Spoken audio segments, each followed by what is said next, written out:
ఒకటి నిన్న వెలుగులోకి వచ్చింది. మరి ఇన్సిడెంట్ నిన్న కానీ అంతకు ముందు రోజు కానీ జరిగి ఉండొచ్చు. ఆ, కళ్యాణదుర్గం ఎమ్మెల్యే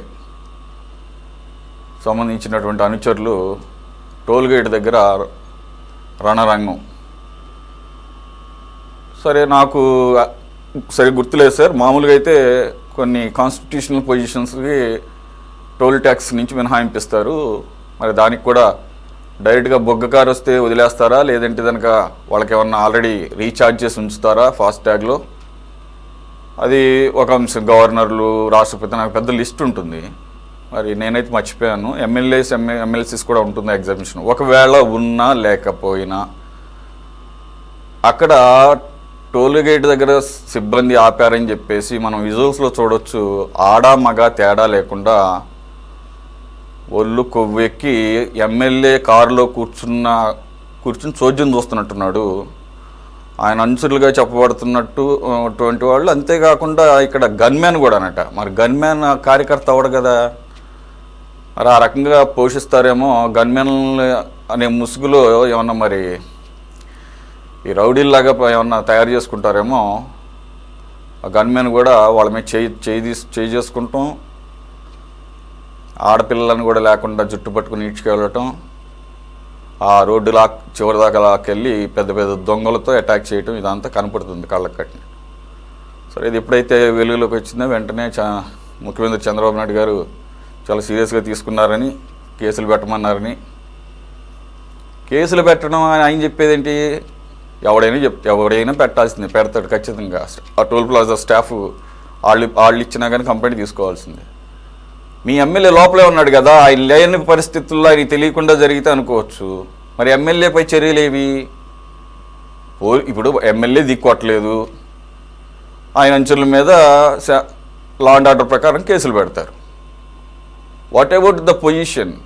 ఆ పొజిషన్ ఇవ్వబట్టే కదా వాళ్ళు అలా రెచ్చిపోయారు. ఎమ్మెల్యే లోపల ఉన్నాడన్న దీంతోనే కదా. అక్కడ ఎమ్మెల్యేకి సంబంధించిన వాళ్ళు కాకపోతే ఇది జరిగేది కాదు కదా. సో పరోక్షంగా ఎమ్మెల్యే బాధ్యుడు అవుతాడు. మరి పార్టీ పరంగా చర్యలు? Basic question. సార్ సురేష్ గారు, ఈ ఎమ్మెల్యే ప్రవర్తన అనేటువంటిది నాకైతే ఏమీ ఆశ్చర్యం కలిగించలేదు. అధికార పార్టీలో ఉన్నటువంటి వాళ్ళు, గతంలో వైసీపీ అయినా లేకపోతే తెలుగుదేశం వారైనా లేదా మరొకళ్ళైనా కానీ ఈ విధమైనటువంటి గూండాయిజం, దురుష్ప్రవర్తన అనేటువంటిది తరతమ తేడాల్లో, వ్యక్తులను బట్టి తరతమ తేడాల్లో ఉండొచ్చు తప్ప అధికారం అనేటువంటి మదం నరాన తలకెక్కినటువంటిది మనకి స్పష్టంగా గతంలో కనిపించింది, ఇప్పుడు కనిపిస్తుంది. భవిష్యత్తులో కూడా ఇలాంటి వాళ్ళని ఏమీ చేయరు. నేను చెప్తున్నాను కదా, చంద్రబాబు నాయుడు గారు ఏమీ చేయరు. చేసేటువంటి ధైర్యం కూడా ఆయనకి లేదు. ఎందుకంటే చేస్తే ఎంతమంది మీద చేస్తారు? నర్సరావుపేట ఎమ్మెల్యే అరవింద్ బాబు వెళ్ళి తనకు కావాల్సినటువంటి ఒక అపాయింట్మెంట్ గురించి ఎస్పీ ఆఫీసులోనే ధర్నా చేశారు. మరి ఆయన మీద తీసుకున్నటువంటి చర్యలు ఏంటి? అదేవిధంగా తిరువూరు ఎమ్మెల్యే వెలకపూడి శ్రీనివాసరావు, అదేవిధంగా విజయవాడ ఎంపీ, వాళ్ళ యొక్క భాగవతం, వాళ్ళ యొక్క రచ్చ అందరికీ తెలిసిందే. ఇదిగో లండన్ వెళ్ళారు, లండన్ నుంచి వస్తారు చంద్రబాబు నాయుడు గారు, ఇంకేముంది వెయిట్ వేస్తారు, అది ఇదని చెప్పారు.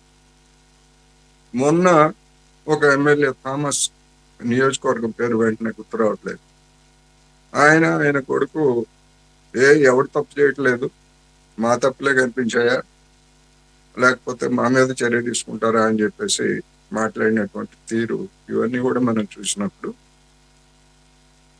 చంద్రబాబు నాయుడు గారు పైకి కబుర్లు చెప్పడం తప్ప నాయకుల మీద కానీ కేడర్ మీద కానీ అదుపు చేసేటువంటి స్థితి లేదు.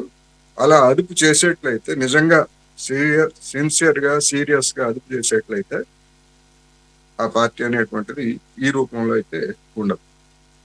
ఎందుకంటే ప్రత్యామ్నాయం చూసుకుంటారు. అలాంటి శక్తుల్ని ప్రోత్సహించేటువంటి వాళ్ళు, ప్రత్యామ్నాయం వైసీపీ ఉంది కదా, మీరు ఏం చేసినా మా దగ్గరకు రండి మేము చూసుకుంటామని చెప్పేటువంటి వాళ్ళు వైసీపీ ఉన్నప్పుడు మరి ఈ విధంగా చూస్తే ఏం చెప్తారు? చంద్రబాబు నాయుడు గారు సుభాషితాలు చెప్తూ ఉంటారు, లేకపోతే మీడియాలో కథలు రాయిస్తూ ఉంటారు.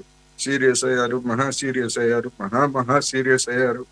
ఇట్లాంటి కథలన్నీ కూడా రాయిస్తూ ఉంటారు. ఏం ఉపయోగం దానివల్ల? అదేవిధంగా ఒక స్టాండప్ కమేడియన్, దాని గురించి కూడా అది కూడా చాలా సీరియస్. బెంగళూరులో జరిగినటువంటిది. ఎవరో వెళ్ళి మా నాయకుడిని అంటావా అని చెప్పేసి ఆ విధంగా అనేట్లయితే మరి అది ఎక్కడికి దారి తీస్తుంది?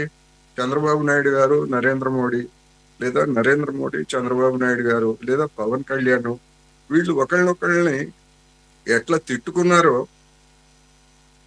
మనం చూసాం కదా. ఇప్పటికీ మనం చూస్తూనే ఉన్నాం కదా. మరి ఆ పార్టీలకు చెందినటువంటి వాళ్ళు అదే విధంగా ఆ నాయకులు ఎక్కడన్నా బయటకు వెళ్తే అభిమానులుగా ఉన్నటువంటి వాళ్ళు మెడబట్టుకొని తంతాము, పొడిస్తాము అని చెప్పేసి మాట్లాడగలరా? స్టాండప్ కమెడియన్ గనక ఒంటరిగా ఉన్నాడు గనక దౌర్జన్యం చేస్తారా? ఏదన్నా ఉంటే కేసు పెట్టుకోండి. ఈ చట్టాలు ఉన్నాయి కదా. ఇదేమి ఆటవిక రాజ్యం కాదు కదా. అతను చెప్పేది ఏదో చెప్తున్నాడు. నేను గతంలోనే క్షమాపణ చెప్పాను, అయిపోయింది అది. దాని గురించి మళ్ళీ ఇప్పుడు ఎందుకు అడుగుతున్నారంటే మేము ఎప్పుడైనా అడుగుతాం, నీ సంగతి తేలుస్తాం అని చెప్పేసి. అంత దురహంకారం. ఈ 2 ఉదంతాలు చాలు. ఆ పార్టీ ఎట్లా ఉందో, దాని నడక ఎట్లా ఉందో, నాయకులు ఎటువంటి శక్తుల్ని చేరదీస్తున్నారో, ఏ విధమైనటువంటి ప్రోత్సాహాలు చేస్తున్నారు అనేటువంటిది ఉంది. చాలా గర్హనీయమైనటువంటి ప్రవర్తన, పరిణామాలు అనేది మాత్రం నేను చెప్పదలుచుకున్నాను.